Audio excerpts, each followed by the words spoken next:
এসে গেছি আবার হস্তশিল্প মেলায়।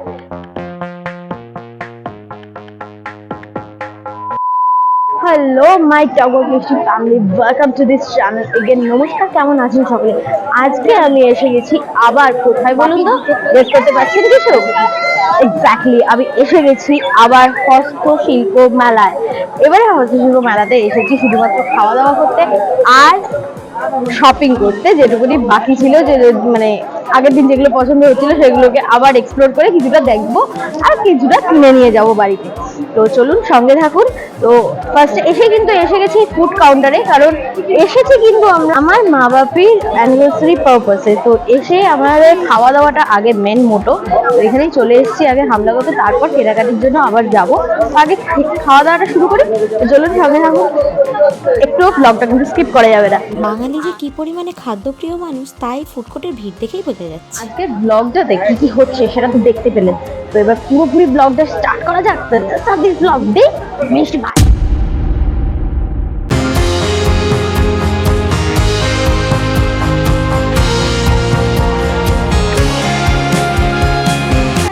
আমাদের চলে এসেছে এখন ফিশ কচুরি। আমি নিয়ে চলে এসেছি, আমরা 2 প্লেট ফিশ কচুরি নিয়ে নিয়েছি রূপকথা স্টলটা থেকে। তো 2টো ফিশ কচুরি নেওয়া হয়েছে 70 টাকা করে পার প্লেট, এই যে দেখতে পাচ্ছেন। তো এবার আমরা খেতে ব্যস্ত হয়ে যাব। আজকে কিন্তু অত খাওয়া দাওয়াটা অত দেখাতে পারছি না, কারণ শপিংও করতে হবে, তো তাড়াতাড়ি আমাদের কমপ্লিট করতে হবে। তো এখানে মোটামুটি আমি এখন খেতে ব্যস্ত, কিন্তু খুব একটা আমি স্যাটিসফাইড নই। আর ব্যাপারটা হচ্ছে গিয়ে আমার যেটা ভালো লাগলো সেটা হচ্ছে গিয়ে, আগে যখন আমি কড়াইশুটির কচুরিটা খেয়েছি সেটা আমার বেশি লেগেছে, বাট এটা আমার অতটা ভালো লাগছে না। ঠিক আছে, কচুরি খেয়ে কিরকম লাগলো বলো? একদম ঠিকঠাক রিভিউ দেবে। হ্যাঁ, ভালো ভালো না তো সত্যি মাছ আছে বলে মনে স্যাটিসফাইড না। তার থেকে কচুরিতে কড়াইশুটি আছে, এক্স্যাক্টলি কড়াইশুটির কচুরি ফার বেটার। তো আমরা মাছের কচুরি ট্রাই করলাম ফার্স্ট টাইম। কচুরি আর খাওয়া হবে না, কড়াইশুটি একটাও খাবো না, পরে খাবি, এখন পরে দেখা যাবে। যাই হোক, আজকে পার্সেলও নিয়ে যেতে পারি। এনিওয়েজ, তো মাছের কচুরি তো ট্রাই হয়ে গেছে। এবার আবার আমরা এই সাইডটাতে এসে গেছি। আমার বাবা এখানে অলরেডি চলে এসছে ফিশ ফ্রাই, মানে ফিশ ওয়াটার ফ্রাই আর লোটে ফ্রাই নেওয়ার জন্য। যাই হোক, নেওয়া হোক, গরম গরম এখন ওটা খেতে হবে। আর যা ঠান্ডা পড়েছে তাতে গরম গরম, দ্যাট ইজ পারফেক্ট চয়েস। তো এখন এই ফিশ ফ্রাই নিয়ে যাচ্ছি, আমার মাকে খুঁজছি। মা কই গেল? এই যে, কিরম খাচ্ছ? হ্যাঁ, অ্যানিভার্সারি কেমন কাটাচ্ছ এখানে এসে? হ্যাঁ, অ্যানিভার্সারি প্ল্যান কিরকম কাটাচ্ছ? খেতে ব্যস্ত এরা, এরা খেতে ব্যস্ত। কি গো, কি গো অ্যানিভার্সারি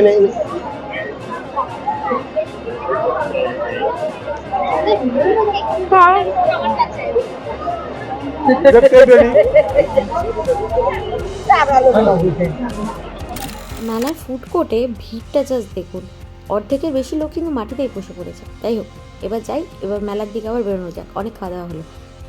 আমার এখান থেকে কিছু কেনা হোক বা না হোক, ওনাদের হাতের এই লাইভ কাজগুলো দেখতে আমার বেশ লাগে, তার মধ্যে এত সুন্দর অ্যাম্বিয়েন্স।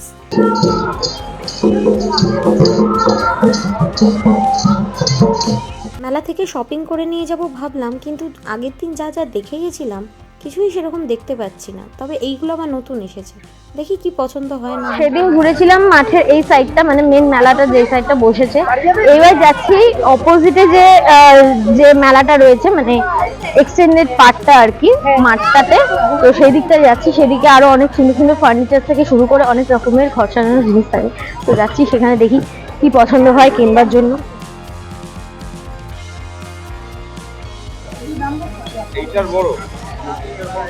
এগুলো 100 টাকা করে, কিন্তু এটা সেট পাওয়া যাচ্ছে না, মাত্র একটাই পেয়েছি। আমার 3টে লাগবে। পাবো কি এটা? এটা আর কোনো পাবো না? এটা অ্যাটলিস্ট মিলছে জিনিসটা, সেটটা তো মিলছে। ওইটা তুই রাখ, তুই স্পেশাল, ওটা ঠিক আছে। ওটা এইগুলো ভালো লাগছে না, ওটা ভালো লাগছে। আমার এটা কিনে দিয়েছি, আমার এটা পছন্দ হয়েছে, এটা আপাতত নিচ্ছি আমরা।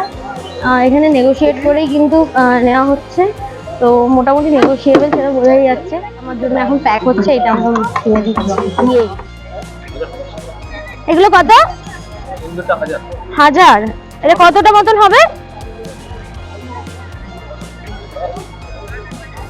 আচ্ছা, এর ভেতরে কি আছে, মেটেরিয়ালটা কি? হোম দিয়ে ফোম দিয়ে, আচ্ছা আচ্ছা। হোম দিয়ে কাপড় দিয়ে মেটালি offer.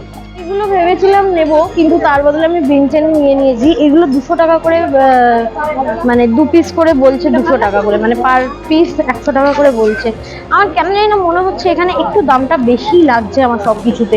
All of a sudden, মানে সেদিন যখন এসেছিলাম কিন্তু আমার এতটা বেশি লাগছিল না, but all of a sudden মনে হচ্ছে মেবি ওরা দাম একটুখানি ইনক্রিজ করে করেই বলছে, একটু বেশি দাম। 220। 200 সেটিং ভালো হয়। দিলে ভালো হয়। এগুলো সবই মানে ওরকমই রেঞ্জ, 220 করে। তাহলে এইগুলো ওটা যেগুলো বেশি ওটা 180, লালটা 180, সাদাটা 180, আর এই কানের দুলগুলো আর এগুলো বিভিন্ন রকম 30 আছে, 40 আছে, এটা 80 টাকা দাম। এইটা 80। আচ্ছা, ভাবছিলাম এরকম হ্যান্ডমেড কিছু জুয়েলারি নেবো, বাট সত্যি একটু এক্সপেন্সিভ লাগছে আমার আজকে এসে এখানে। এইগুলো কিরকম রেঞ্জ আছে? এটা হ্যাঁ হ্যাঁ, 1200। আর ওইটা 1500। 1500। এটা 250 টাকা। 250 দেখি একটু। ধূপও বিক্রি হচ্ছে, হ্যান্ডমেড ধূপ। এগুলো এগুলো কত করে? এই যে এই ধূপ 100 টাকা আছে, 50 টাকা আছে। কিছু পছন্দ হচ্ছে না নেওয়ার মতো। সেই প্রথম দিনকে যখন এসেছিলাম তখন বেশ ভালো লাগছিল জিনিসগুলো, কিন্তু এখানে মেবি হয়তো জিনিস শেষ হয়ে গেছে বা এরকম একটা কিছু ব্যাপার ঘটছে। আমার জিনিস খুব একটা পছন্দ হচ্ছে না, নেওয়ার মতন মানে এক্সাইটিং প্রোডাক্ট পাচ্ছি না। ইভেন সেদিনকে যেদিন এসেছিলাম, লাস্ট দিন যখন লাস্ট ব্লগটা যেটা আমি করেছিলাম, ওই ব্লগের দিনকে যেদিনকে এক্সপ্লোর করছিলাম মেলাটা, সেদিনকে বেশ অনেক কিছু দেখতে পাচ্ছিলাম, বেশ পছন্দও হচ্ছিল। জাস্ট বিকজ সেদিনকে কোনো প্ল্যানিং ছিল না কেনবার, আর একটু তাড়াহুড়োর মধ্যে ছিলাম বলে কিনতেও পারিনি, জাস্ট দেখে চলে গেছি। তখন বেশ পছন্দ হচ্ছিল, বাট আমি জানি না কেন এখন ঠিক মনে ধরছে না জিনিসগুলো, আর দামগুলো একটু এক্সেসিভ বলছে।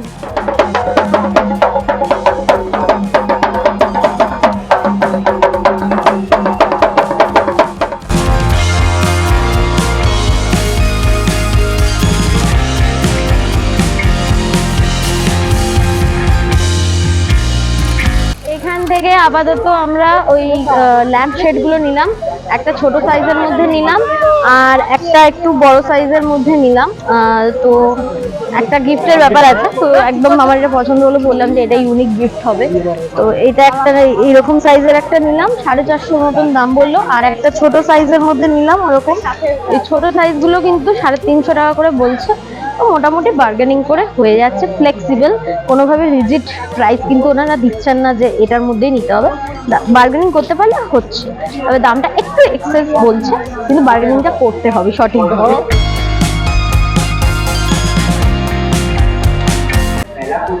দাদা এগুলো কত করে? 250। শপিং করে বাপির হাতে সব ধরিয়ে দিয়েছি, 25 টাকা শপিং হয়ে গেছে। আমার নিতে দিচ্ছিল না ল্যাম্প শেডটা, আমি তাও নিয়ে নিয়েছি। তো আমাকে তো মা নিতেই দেবে না, আমি তাও জোর করে নিয়ে নিয়েছি, বলছে রাখার জায়গা নেই। এই যে শপিং করে দাঁড়িয়ে আছে, এখন আমরা আবার যাচ্ছি ফুড স্টলের কাছে এসে গেছি, আমরা আবার পার্সেল গুলোকে নিতে যাচ্ছি। ও আমরা আচারও কিনেছি, 100 টাকা দিয়ে লঙ্কার আচারই কিনেছি, বাদ বাকি আচারগুলো বড্ড মিষ্টি লাগলো, একদম ভালো লাগলো না। কেমন লাগছে আপনার? এই যে আমার মা ব্যাগ নিয়ে এসেছে, ব্যাগ দিয়ে কি লাগছে, কিরকম লাগছে? এই যে কুপন বার করছে, কুপনটা দেখো বাপি, বাপি কুপনটা দেখো। এই যে সৌরভের কুপন, আমাদের পার্সেল নেওয়া আছে বাসন্তী পোলাও আর কিসের পার্সেল? বাসন্তী পোলাও চিকেন কষা। ভারীতে নিয়ে পড়েছে রীতিমতো, ঠান্ডা লাগছে। এই তুমি কি ঠান্ডা, এইটাই আমার মাকে দেখুন, মা রীতিমতো ঠান্ডায় জমে গেছে। এই দাঁড়াও দাঁড়াও, খেতে যাচ্ছি আবার একবার, আবার খেতে যাচ্ছি, আমি এটা পরে দেবো, আগে আবার খেতে যাচ্ছি। কি খাবে কি খাবে? দেখি আবার একটু ফিশমিশ খাই। কি ফিশমিশ খেতে যাচ্ছি? আমার বিস্কিট আছে ভাবি, তুমি কি খাবে? আমি তুমি কি খাবে? মা ওই দেখো, মা চলে গেল বিস্কিটটা, সত্যি পাকোড়া নিয়ে আসতে বল। গেছিল। কি বলছে মোয়ালা, কি বলছে? এইটুকু বাক্সে মধ্যে 400 টাকা। 400 টাকা? হ্যাঁ, কিসের কপি চলছে? সোনার মোয়া। খিদে পেয়ে যাচ্ছে আমাদের, আবার কিছু একটা খেতে হবে। আমার কি সত্যি বাপি বলছে পকোড়া নিয়ে আসতে বল। হ্যাঁ, তুমি পারবে না, বাপিকে দাও। আমার হাতে এগুলো দাও, তুমি এখন এই ছিলটা আমার মা নিজে লাভি লাভি চলে যাচ্ছে ওই ডিপ তেলে পকোড়া দাও। খাই না। কচুরি আচ্ছা কি করবে, কচুরি খাবে? তুই একটু তো বাবার কাছে জেনে আয়, আমি ততক্ষণ এই দুটো নিই। দাঁড়াও। আমি যাই বাবার থেকে জানতে যে কচুরি খাবে কিনা। আমার বাবা কোথায় কি খুঁজে পাচ্ছি না কেন। এবার বসে পড়েছে, পেয়েছি। আমি আর আমার মা আশা এন্টারপ্রাইজ থেকে দু রকম গন্ধরাজের আইটেম নিয়ে নিয়েছিলাম। একটা ছিল গন্ধরাজ ভেটকি কাবাব ফ্রাই, একটা ছিল গন্ধরাজ চিকেন কাবাব ফ্রাই। দুটোই 120 টাকা করে পার প্লেট ছিল, তো দুটো ট্রাই করার জন্য নিয়ে নিয়েছিলাম। কিন্তু আমি এতটাই বিজি ছিলাম খাওয়ার ওপর কনসেন্ট্রেট করতে যে কখন মাইকের খিদে পেয়ে সে বাবু অফ হয়ে গেছে সেটা আর আমি বুঝতে পারিনি। তো যথারীতি কোনো ভয়েস ওঠেনি, কিন্তু আমি প্রচুর রিভিউ দিয়েছিলাম। বাট অগত্যা এখন ভয়েস ওভারেই আপনাদের রিভিউটা বলছি। ভালো ছিল খেতে, গন্ধরাজের ফ্লেভারটা খুব একটা পাইনি, কিন্তু খুবই টেস্টি ছিল আর চিকেনটা খুবই জুসি ছিল আর ভেটকি ফ্রাইটা প্রচণ্ড ফ্রেশ ছিল। স্টার্টার তো কমপ্লিট করে নিচ্ছিলাম ওখানে, বাট রাতের ডিনারটা সৌরভ ফুড স্টল থেকে প্যাক করেছিলাম। আর এই ছিল সেই পার্সেলের খাবার দাবার, যেরকম দেখতে সেরকমই খেতে, অসাধারণ।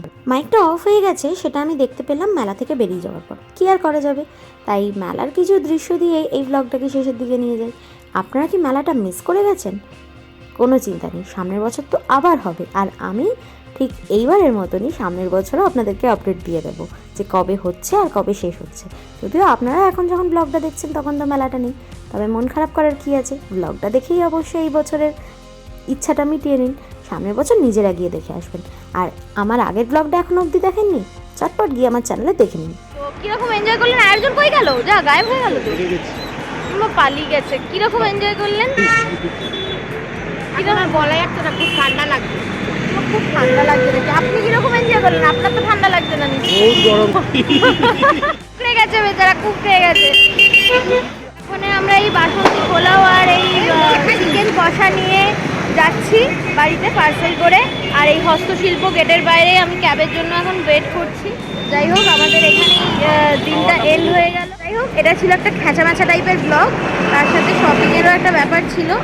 তো শপিং তো খুব একটা হলো না, ওই কয়েকটা জিনিসই কেনা হলো। ব্যাস, ব্লগটা এখানেই এন্ড করছি। দেখা হবে আবার অন্য কোনো ব্লগে অন্য কোনো দিন। ততক্ষণ স্টে টিউন। আর ব্লগটা যদি আপনাদের ভালো লাগে তাহলে অবশ্যই লাইক করতে ভুলবেন না। জানি শুনতে অসুবিধা হচ্ছে, লাস্ট মোমেন্টে আমার মাইকের চার্জ শেষ হয়ে গেছে, মাইক বন্ধ হয়ে গেছে, সরি ফর দ্যাট।